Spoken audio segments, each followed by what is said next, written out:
Baon ka ba sa utang ngayon? Mas kailangan mong pakinggan ito. Hindi ito para matakot ka o para ma-pressure ka. Hindi rin para husgahan ka, kundi para hindi ka tuluyang mawala ng pag-asa. Kasi ang utang, hindi lang naman tungkol sa pera. Unti-unti rin itong sinisira ang tulog mo, ang peace of mind mo, pati na rin ang confidence mo. At minsan, pati na rin relationship mo sa pamilya mo. Darating sa point na bawat tunog ng cellphone mo, kinakabahan ka. Bawat tawag, iniisip mo, baka naniningil na naman. Bawat sahod, hindi mo man lang nahawakan kasi may naghihintay ng bayarin. At habang tumatagal, pakiramdam mo, wala nang katapusan, lalo na kung 5 years, 10 years, o 20 years ka nang nagtatrabaho. Pero baon ka pa rin sa utang. Hindi na lang simpleng utang ang problema mo. Unti-unti na itong nagiging lifestyle na. At kapag hindi mo pa ito nagawan ng paraan ngayon, mas magiging kawawa ang pamilya mo.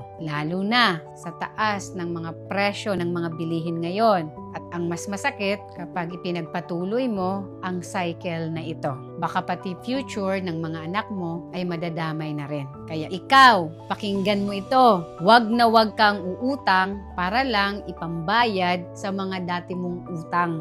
Dahil mas lalo mo lang nilulubog ang sarili mo. Dapat masolusyonan mo ang situation mo na ganyan. Wag na wag mong iaasa kay bahala na si Batman. Gumawa ka ng plano. Isulat mo kung magkano talaga yung total amount ng utang mo. Pagkatapos, unahin mong bayaran ang may pinakamalaki or pinakamataas na interest. Kapag nabawasan ng isa, mas magiging magaan na ang mga susunod mong utang na babayaran. Maghanap ka ng side hustle. O kaya naman, extra income. Dahil alam mo naman, sa panahon ngayon, hindi lang sapat ang pagtitipid lang. Kailangan mong palakihin ang pumapasok na pera para hindi puro sweldo lang ang inaasahan mo kapag may mga bayarin ka. Gumawa ka ng monthly budget planner. Isulat mo lahat ng mga expenses ng buo niyong pamilya every month. Sa pagkain ba yan? Sa kuryente ba yan? Sa tubig ba yan? Sa internet ba yan? Sa pamasahe ba yan? Uutang ba yan?